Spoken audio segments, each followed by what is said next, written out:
마태복음 3장 11절 말씀. 나는 너희로 회개하게 하기 위하여 물로 세례를 베푼다 하고 말한 사람은 사도 요한입니다. 그리고 내 뒤에 오시는 이분은 예수 그리스도를 가리키는 것이죠. 나는 물로 너희에게 세례를 베풀지만 내 뒤에 오시는 예수 그리스도께서는 성령과 불로 너희에게 세례를 베푸실 것이다 하고 사도 요한이 말을 하고 있습니다. 마태복음 28장 18절 이하에 보시면 우리를 향하신 예수님의 대위임령이 나와요.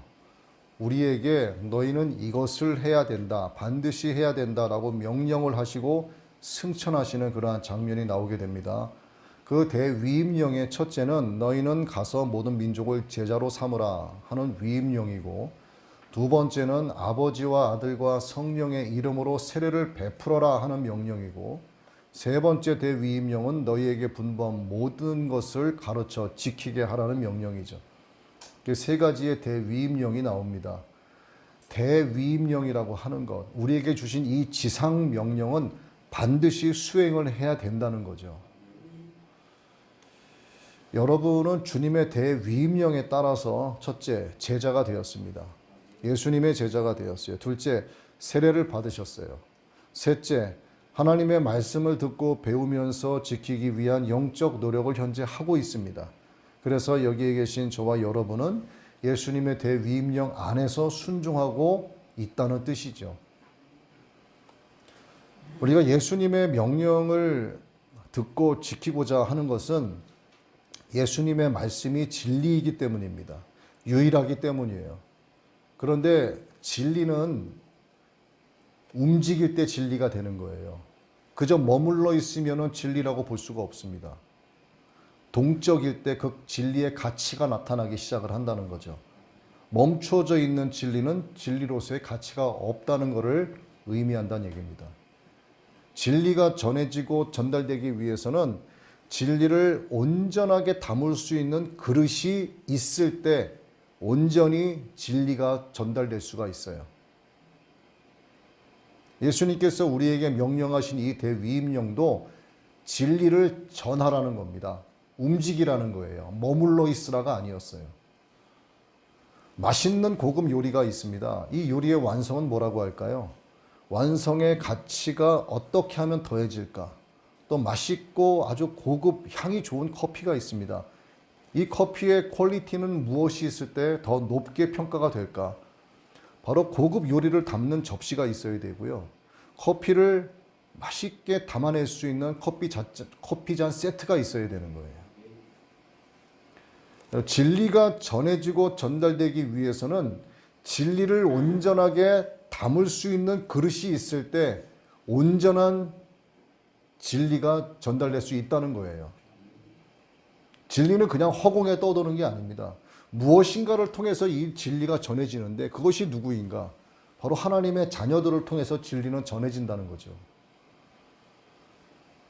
어느 한쪽이 없어도 전달되기에는 부족합니다. 오늘 말씀드리고자 하는 것이 바로 세례죠.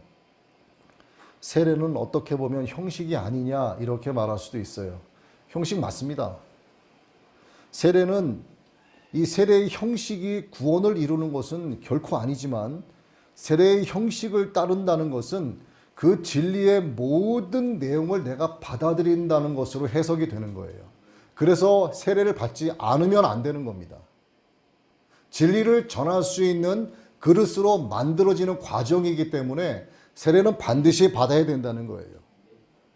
그래서 세례는 신앙생활에 있어서 절대적이다 하는 것을 말씀을 드리는 겁니다. 세상의 죄짐을 벗어버리고 예수 그리스도 안으로 들어오는 첫 번째 관문이 바로 세례예요. 종살이 하던 이집트에서 벗어나서 하나님 안에서 모세의 인도를 받아서 가나안으로 향하던 이스라엘 민족이 있었죠. 그들이 제일 처음 힘겹게 맞닥뜨리게 된 것이 바로 홍해바다였습니다. 깊고 험한 홍해바다. 이스라엘 민족은 하나님의 말씀에 순종해서 믿음으로 그 깊은 바다를 건너기 시작을 했어요. 하나님을 향한 믿음이 없이는 결코 건널 수 없는 홍해였습니다. 뒤따라오던 이집트 병사들도 있었죠. 이집트 병사들도 함께 갈라진 홍해를 건너왔어요. 쫓아왔습니다. 그런데 그들은 병거들과 함께 홍해의 수장이 되고 말았어요. 아버지 하나님의 나라는 허락된 자들만 갈 수 있다는 것이 바로 여기에 깊은 의미가 담겨져 있는 거예요. 허락되지 않은 자는 홍해를 건너지 못하는 것처럼 제가 세례를 말씀드리고자 하는 겁니다. 세례조차 받을 수 없다는 거예요. 받지 못한 자는 세례조차 받지 못한다는 겁니다. 그리고 허락받은 자들이 아버지 하나님의 나라에 가기 위해서는 반드시 물과 성령으로 거듭나야 한다는 겁니다. 물과 성령으로 거듭나기 위해서는 믿음이 선행이 되어야 되겠죠. 남이 세례를 받는다고 친구 따라 강남 가듯이 나도 덩달아 세례를 받는 것은 이스라엘 민족을 따라서 홍해로 따라 들어선 이집트 병사들과 같다는 거예요. 장난치듯이 받고 억지로 세례를 받는 것은 하나님의 기쁨이 아닙니다. 홍해를 건너가다가 수장당하게 된 이집트 병사들과 같은 하나님의 진노가 그런 그들에게 임할 수 있음을 우리가 깨달아야 된다는 거죠. 세례는 믿음으로 말미암은 회개가 반드시 선행되어야 합니다. 오늘 본문에 그 말씀이 나와 있지 않습니까? 또 사도행전 2장 38절 말씀에도 나와 있어요. 베드로가 이르되 너희가 회개하여 각각 예수 그리스도의 이름으로 세례를 받고, 회개가 선행되어야 한다는 겁니다. 그렇게 세례를 받고 죄사함을 받으라. 그리하면 따라오는 것은 바로 성령의 선물을 받게 된다는 겁니다. 순서가 뭔가요? 회개해야 되고 예수 그리스도의 이름으로 성부, 성자, 성령의 이름으로 세례를 받고, 그렇게 되면 하나님의 선물인 성령을 받게 된다는 겁니다. 에티오피아 내시가 빌립에게 세례를 받는 장면이 사도행전 8장에 나오죠. 제가 이걸 킹제임스 흠정역 성경 버전으로 한번 읽겠습니다. 그들이 계속해서 길을 가다가 어떤 물의 이름에 내시가 이르되 보라 여기에 물이 있으니 무엇이 내가 침례받는 것을 방해하리요 하매 빌립이 이르되 만일 그대가 마음을 다하여 믿으면 받을 수 있느니라 하니 그가 응답하여 이르되 예수 그리스도께서 하나님의 아들이심을 내가 믿노라 하니라. 그가 명령하여 병거를 멈추게 한 뒤 빌립과 내시가 둘 다 물속으로 내려가니 그가 내시에게 침례를 주니라. 본래는 침례를 받는 게 맞죠. 세례는 약식입니다. 자, 여기 말씀에서도요, 예수님께서 그리스도이신 것과 예수 그리스도께서 하나님의 아들이신 것을 믿는다는 고백이 있은 후에 세례를 받았어요. 예수께서 그리스도이시며 하나님의 아들이시라고 고백하기 위해서는 그가 자신이 죄인임을 깨닫고 회개하기 이전에는 이러한 고백이 결코 나올 수 없는 거예요.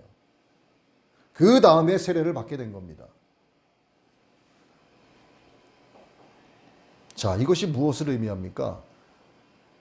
자신이 죄인임을 깨달아서 회개하고 그 다음 예수님을 구세주로 영접하면서 비로소 신앙생활이 시작이 된다는 겁니다. 교회에 나오는 것이 신앙생활의 시작이 아니에요. 교회를 다니면서 일정한 시간이 지나고 나면 성부, 성자, 성령의 이름으로 세례를 받거나 침례를 받습니다. 하지만 마음을 다하여 예수님이 나의 구세주라는 사실을 믿는 것과 그분이 하나님의 아들이라는 사실을 믿는 그 믿음이 반드시 회개 후에 우선되어야만 하는 것이죠. 그렇지 않으면 세례는 말 그대로 형식에 불과한 겁니다. 이스라엘 백성이 건너가던 홍해 바다를 뒤따라가던 이집트 병사들과 같은 입장에 처해질 수 있다고 하는 두려운 마음을 가져야 된다는 거예요. 또 세례는 예수님을 믿고 구원의 확신이 있는 성도라고 하는 증표로 분류가 되기도 합니다. 그래서 성찬식에 참여할 수 있는 자격의 기준선이 되기도 한다는 거예요. 세례가 그만큼 중요한 겁니다. 그런데 물로 세례를 받았다고 해서 그의 믿음이 예수 그리스도의 반석 위에 굳건하게 세워졌다라고 볼 수가 없어요. 회개의 세례인 물 세례를 받았다면 여기서 만족할 것이 아니라 성령 세례를 받아야 된다는 거예요. 다시 제가 읽습니다. 사도행전 2장 38절인데 베드로가 이르되 너희가 회개하여 각각 예수 그리스도의 이름으로 세례를 받고 죄사함을 받으라. 그리하면 성령의 선물을 받으리라. 세례 요한이 말했습니다. 마태복음 3장 11절에서 나는 너희로 회개케 하기 위하여 물로 세례를 주거니와 내 뒤에 오시는 이는 나보다 능력이 많으시니 나는 그의 신을 들기도 감당치 못하겠노라. 그는 성령과 불로 너희에게 세례를 주실 것이요 회개하고 예수님을 나의 구세주로 영접하고 그가 하나님의 아들이신 것을 고백하고 믿음으로 나아가면 세례를 받죠. 세례를 받고 죄사함을 받으면 성령을 선물로 받는다라고 하는 순서가 오늘 말씀에 나와 있습니다. 어떤 성도들은 그래요. 성령 세례를 받으면 물 세례를 받지 않아도 되는 거 아닙니까? 대답은 아니요입니다. 아니요. 예수님께서도 세례 요한에게 직접 물 세례를 받으셨어요. 더 이상의 무슨 답변이 필요합니까? 또 제가 이것을 큐티로 먼저 올렸죠. 2주 전에. 이제 많은 댓글들이 항상 올라오는데 어떤 질문이 있었냐면 물 세례를 받지 않아도 성령 세례를 먼저 받게 되는 경우가 있습니까? 답은 맞습니다예요. 성령 세례를 먼저 받을 수 있어요. 성령으로 먼저 충만해질 수 있습니다. 그러나 그것으로 끝나는 게 아니라 그렇다면 그 사람은 기어코 가서 먼저 세례나 침례를 받아야 되는 게 맞는 거예요. 왜? 예수님께서 세례를 받으셨잖아요. 더 이상의 무슨 대답이 필요하겠어요? 세례를 행하고 또 세례를 받는 것은 하나님 앞에서 모든 의를 이루는 것이라고 주님이 말씀하셨습니다. 그렇다면 성도는 마땅히 세례를 또는 침례를 받아야 되는 거예요. 그 다음에 거룩하신 진리의 영이신 그리스도의 영으로 충만하게 되는 성령 세례를 하나님의 선물로 받을 수 있게 되는 겁니다. 성경은 성령이 하나님의 선물이라고 말씀을 하고 있어요. 이 선물로 받기 위해서는 먼저 회개하여 예수 그리스도의 이름으로 세례를 받고 죄사함을 받아야 한다라고 말씀하고 있습니다. 그래야만 성령을 선물로 받게 된다.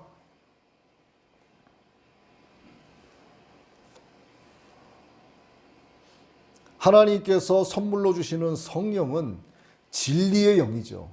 진리는 변하지 않는 유일무이한 것입니다. 진리는 단순하게 어떤 명제로 정의될 수 있을 뿐만 아니라 절대적인 거룩함을 가리키는 거죠. 거의 유사하고 흡사해서 진리처럼 보이는 것들도 너무나 많아요. 사단도 자기를 광명의 천사로 꾸미고 있습니다. 세상의 공중권세를 잡고 있는 사단의 수많은 부류의 졸개들 역시도 그러해요. 거짓의 영, 음란의 영, 폭력의 영, 어둠의 영으로 가득합니다. 이러한 것들이 진리로 둔갑을 하는 거예요. 성도들이 진리의 영의 성령을 받지 못하도록 끊임없이 미혹질을 해야 되는 거예요. 너무 큰 소리를 우리가 듣지 못하고 너무나 큰 것을 보지 못하죠. 너무나 밝은 것도 우리가 감히 바라보질 못합니다. 이와 같이 세상에 가득한 악한 영도요, 여러분이 보지 못하는 거예요. 정치, 경제, 사회, 문화, 언론, 심지어 공정한 판결이 있어야 할 법정에서까지도요, 판사들이 자신의 이익과 출세를 따라 판결하는 경우가 비일비재합니다. 경찰 조사, 검찰 조사도 마찬가지예요. 변호사들도 마찬가지입니다.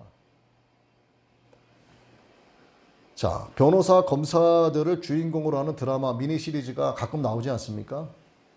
자, 그들 가운데서요, 실제 변호사, 검사, 이 정치권, 판사 이쪽에 있는 사람들 가운데서 정말 정의 구현을 위해서 일하는 사람 몇 명이나 있을까요? 저는요, 단언컨대 단 한 사람도 없다고 봅니다. 없기 때문에 선하고 공정하고 돈을 쫓지 않는 변호사, 검사, 판사를 주인공으로 한 드라마, 웹툰, 영화 등이 자꾸 나타나는 거예요. 그리고 그들의 사이다 발언과 행동을 통해서 시청자들은 대리만족을 느끼는 겁니다. 정말 그런 것들을 바라기 때문에 사람들이 그런 것을 바라고 있다는 것을 반증하는 게 아니고 무엇이냐 이거죠. 세상 온 지면 위에는 모든 분야에 걸쳐 악한 영이 득실거리고 있습니다. 그뿐만 아니라 거룩함을 쫓는 자들의 빈틈을 파고들기 위해서 이 사단의 종물에게 들인 귀신들이 도처에서 눈을 까디짓고 우는 사자처럼 삼킬 자를 찾아다니고 있는 거예요. 근신하고 깨어 있어야 한다는 겁니다.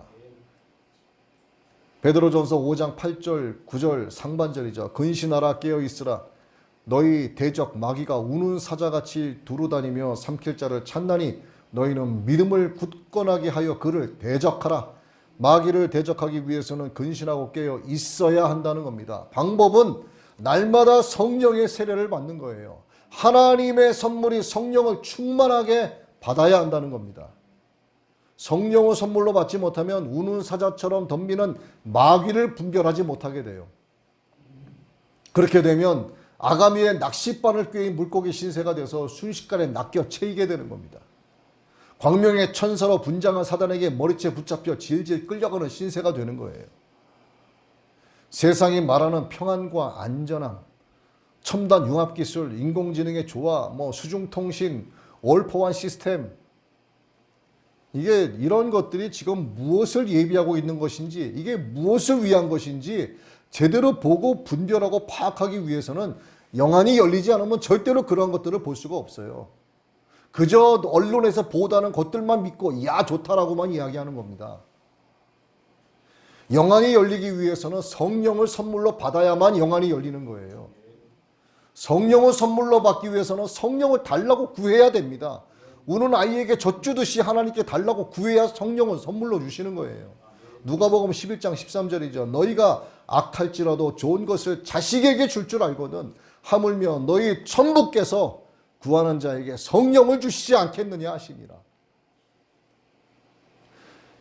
이게요, 이 말씀이 아주 부드럽게 좋게 말씀하시는 그런 뉘앙스가 아니에요. 이런 거죠. 너희가 악할지라도 좋은 것을 자식에게 주는데 하물며 너희 천부께서 구하는 너희에게 성령을 주시지 않겠느냐 이놈들아. 바로 이런 뉘앙스입니다. 구하고 찾고 두드리라 이거예요. 예수님은 이 성령을 또 다른 보혜사다 이렇게 말씀하셨어요. 그런데 또 다른 보혜사를 문자적으로 해석을 해서 성령이 다르다는 뜻의 다른 성령이 계시는 것 아닌가 이렇게 이해하시면 안 되는 거죠. 여기서 또 다른 이란 말은 완전히 다르다라고 하는 디퍼런스의 개념이 아닙니다. 이것은 동일한 다른 하나를 얘기하는 거죠. 바로 어나더를 얘기하는 거예요. 나와 나의 그림자와 같은 존재로 생각을 하시면 됩니다. 보혜사는 겉으로 부름받은 자라는 뜻을 갖고 있어요. 성부 하나님, 성자 예수님이 성령을 우리 곁에 보내주셔서 우리를 도와주도록 하신다는 말씀이죠. 보혜사 성령님은 하나님의 자녀들을 보호해 주십니다. 도와주세요. 변호사 역할을 해주시고 중보자의 역할을 해주십니다. 하나님의 말씀을 읽을 때 조명해 주시는 거고 깨닫게 해주세요. 우리의 믿음이 유지될 수 있도록 우리를 인도해 주십니다. 또 죄를 깨닫게 해주시고 하나님을 신뢰하게 해주시고 기도하게 해주시고 기다리게 해주시고 주의 응답을 기대하게 해주시는 분이에요. 우리의 영안을 열어주시는 분이시고 영권을 부어주시는 분이 바로 성령 하나님이라 이 말이죠. 진리의 영이시기 때문에 움직이면서 우리를 도와주시는 겁니다. 따라서 세례는 성부, 성자, 성령의 이름으로 베푸는 것이라 이 말이죠. 빌립보서 2장 5절 6절의 말씀이죠. 너희 안에 이 마음을 품으라. 곧 그리스도 예수의 마음이니 그는 근본 하나님의 본체시나 하나님과 동등됨을 취할 것으로 여기지 아니하시고. 자, 성부, 성자, 성령의 이름으로 물 세례를 받았다면, 그래서 이것을 구원받은 사람의 증표로 여긴다면 이제 하나님의 사역을 행하기 위한 권능을 받아야 됩니다. 이것이 바로 성령 세례에서 시작이 되는 거예요.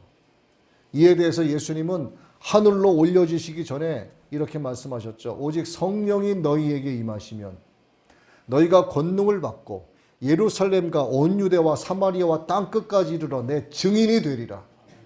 어떻게 증인이 된다고요? 성령을 받으면. 그래서 많은 사람들이 보는 가운데 하늘로 올라가셨습니다. 자, 여기서 여러분들이 꼭 아셔야 될 것이 있어요. 숫자를 조금 잘 새겨 들으십시오. 부활 후에 예수님의 승천을 직접 목격한 숫자는요, 약 600여 명에 달합니다. 600여 명. 오순절 마가다락방에 모인 숫자는 약 120여 명이죠. 자, 예수님의 승천 이후 10여일 만에 몇 명이 사라졌습니까?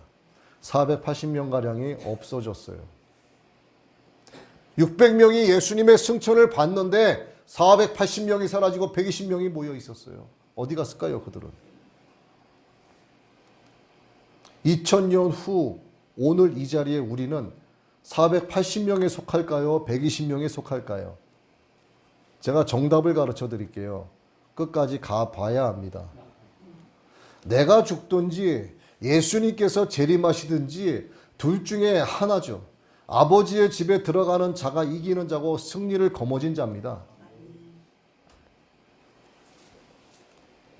제 아무리 빨빨거리고 돌아다니면서 복음을 전하고 나 거룩하다 떠들고 다녀봐야 중심을 보시는 하나님은 공의로우신 분이시기 때문에 정확한 심판을 통해서 그가 있어야 할 천국이나 지옥으로 그를 보내시는 거예요. 그렇다고 예수님을 믿고 가만히 있으라는 얘기가 아닙니다. 성도에게 전도의 사명이 있는 거예요. 하지만 전도하기 위해서는 필수적으로 성령을 받아야 한다는 거죠. 전도의 필수적인 도구가 바로 성령이라는 것입니다. 사도행전 1장 8절이죠. 오직 성령이 너희에게 임하시면 너희가 권능을 받고 예루살렘과 온 유대와 사마리아와 땅끝까지 이르러 내 증인이 될 것이다. 사도 바울이 에베소 교회를 방문을 한 적이 있습니다. 그리고 에베소 교회의 교인들에게 물었어요. 너희가 믿을 때에 성령을 받았느냐? 요즘 말로 하면 여기 있는 형제자매 여러분, 지금 예수님을 그리스도로 믿고 계시는데 그렇다면 성령을 받으셨습니까? 라고 묻는 거예요. 그러자 교인들이 대답을 합니다.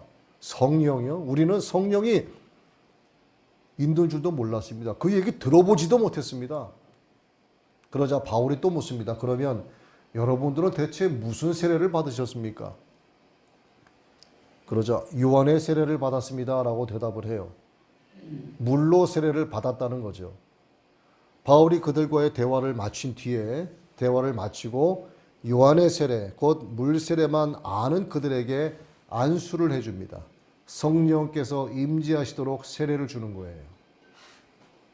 사도행전 19장 6절입니다. 바울이 그들에게 안수하며 성령이 그들에게 임하심으로 방언도 하고 예언도 하니라. 에베소 교인들에게 성령께서 임하셨습니다. 여러분, 성령을 받은 성도는요, 신앙생활 하는 데 있어서 반드시 성령으로 충만해야 한다는 것을 알아요. 성령을 받지 못했던 교인은 성령이 왜 필요한데? 라고 이야기합니다. 왜 성령의 충만이 있어야 하는데? 라고 이야기해요. 아니, 교회 다니면 그만이지. 성령을 꼭 받아야만 되는 거야? 성령을 받지 않으면 구원이 안 되는 거야?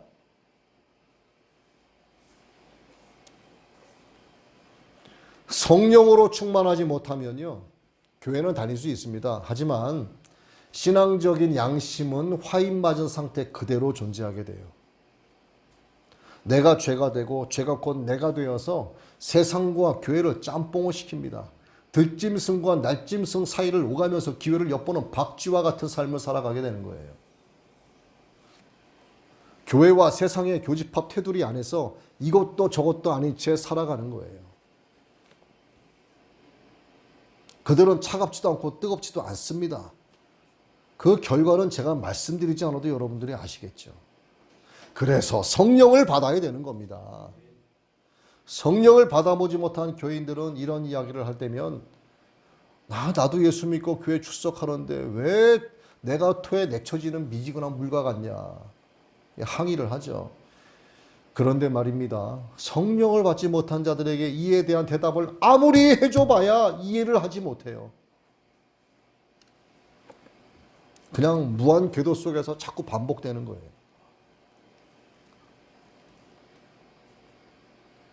자, 그럼 구체적으로 어떻게 하면 성령 세례를 받을 수 있겠는가? 지금까지 여러분께 말씀드렸던 것을 세 가지의 키워드로 정리를 해보겠습니다. 첫째, 성령은 거룩하신 영이기 때문에 회개하고 예수님 보혈로 죄 씻음 받아야 하는 거예요. 두 번째, 성령님을 인정하고 사모하면서 성령의 충만을 위하여 간구해야 됩니다.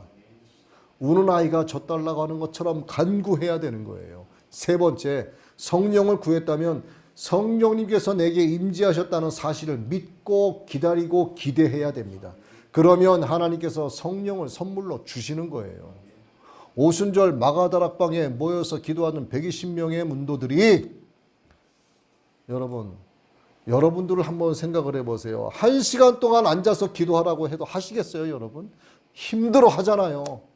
몸을 막 베베 꼬지 않습니까? 1시간 기도하라고 해도. 그런데 열흘 동안 그 자리에서 기도했어요. 속된 말로 하면 얼마나 힘들었겠습니까? 얼마나 어려웠겠어요? 얼마나 더웠겠어요? 그런데 떠나지 않고 기도한 겁니다. 그러자 성령께서 임재하신 거예요. 성령을 선물로 받으면 세상 부러운 것도 없어지고 두려운 것도 없어집니다. 성령을 선물로 받으면 죽이고 싶던 그가 용서가 되고 불쌍히 여겨지죠. 성령을 선물로 받으면 왼수 같던 남편과 아내가 서로를 긍휼히 여기는 상태가 되죠. 성령을 선물로 받으면 예수님께로의 가치 전환이 이루어집니다. 그렇다면 성령을 달라고, 나에게도 성령을 달라고, 천부여 내가 의지할 데 없어 주 앞에 나와왔사오니 내게도 성령을 달라고 회개하면서 간구하면서 기도해야 되는 거예요. 그러면 하나님께서 보혜사를 주시는 겁니다. 그리스도의 영이시고 진리의 영이신 성령을 선물로 주시는 거예요. 다시 제가 읽을게요. 누가복음 1장 13절. 너희가 악할지라도 좋은 것을 자식에게 줄 줄 알거든 하물며 너희 천부께서 구하는 자에게 성령을 주시지 않겠느냐.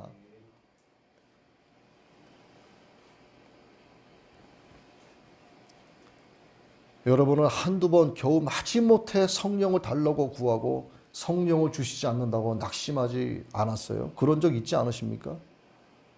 그냥 맹숭맹숭한 신앙생활. 여러분 낙심하지 말고 간절히 기도하셔야 됩니다. 안 주시면 그만이지 뭐 그럴 게 아니라 중심을 보시는 하나님께 간절히 간구하셔야 돼요.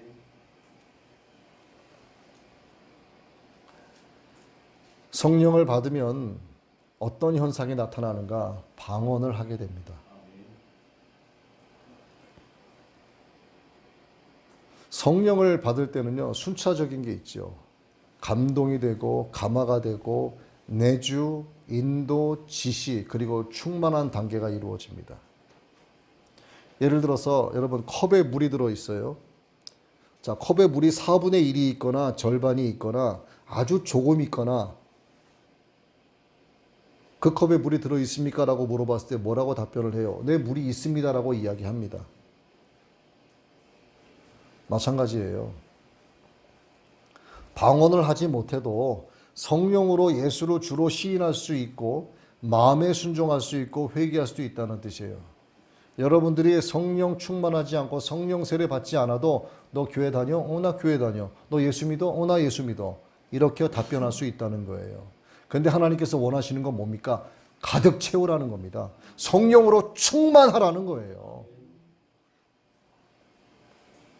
성령의 행적이라고 하는 사도행전에는 성령께서 충만하게 임하시는 장면이 모두 4곳이 나오는데 예루살렘 마가다락방, 제가 조금 전 말씀드린 오순절 그 성령의 임재했던 그곳이 나오고, 두 번째 장소는 베드로와 요한이 공에 붙잡혀 갔다가 풀려나게 되죠.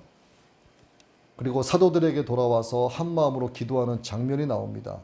사도행전 4장 29절 31절인데 이렇게 기도해요. 주여 이제도 그들의 위협함을 굽어 보시옵고 또 종들로 하여금 담대히 하나님의 말씀을 전하게 하여 주시오며 손을 내밀어 병을 낫게 하옵시고 표적과 기사가 거룩한 종 예수의 이름으로 이루어지게 하옵소서.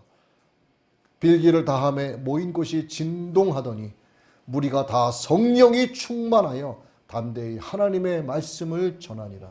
무서워 벌벌 떨고 예수를 부인하고 도망가던 그들이 성령이 충만해지자 담대해집니다. 그리고 셋째, 가이사랴의 고넬료 가정에 성령의 충만이 임하셨고 역시나 방언에 대해서 언급을 하고 있습니다. 네 번째, 에베소 교회 성령을 모르고 요한의 물세례만 알고 있던 교인들에게 바울이 성령 세례를 받도록 했습니다. 그곳에도 역시나 방언은 언급되어 있지 않습니다만 사도행전에는 이처럼 성령이 충만히 임하는 곳마다 방언이 있었어요. 성경은 많이 압축되어 있습니다. 하늘을 두루마리 삼고 바다를 먹물로 삼아서 찍었어도 다 기록할 수 없을 만큼 내용이 방대한 것을 압축하고 압축된 거예요. 이제 말씀을 정리합니다. 하나님 앞에 나온 사람은 예수님을 자신의 구세주로 영접을 하고 회개해서 성부, 성자, 성령의 이름으로 세례를 반드시 받아야만 합니다. 그리고 성령 세례를 하나님의 선물로 받아야만 하는 거예요. 그렇게 되면 성령님의 말하게 하심을 따라 다른 방언을 말하게 됨으로써 영적인 권능도 갖게 되는 겁니다. 그래서 방언도 여러분이 은사로 구하시는 게 맞는 거예요. 사도 바울은 성도들에게 방언 말하기를 권고했습니다. 바울 자신도 내가 너희 모든 사람보다 방언을 더 말함으로 하나님께 감사드린다라고 말을 했어요. 그래서 방언 기도는 신앙생활에 있어서 매우 유익이 되는 은사라고 할 수 있는 겁니다. 여러분 모두가 성령으로 충만하셔서 우리의 구세주이시고 하나님의 아들이신 예수님의 능력으로 말미암아 권능을 받고 예수님께서 우리에게 명령하신 그 대위임령을 바르게 행할 수 있게 되기를 예수의 이름으로 축원합니다.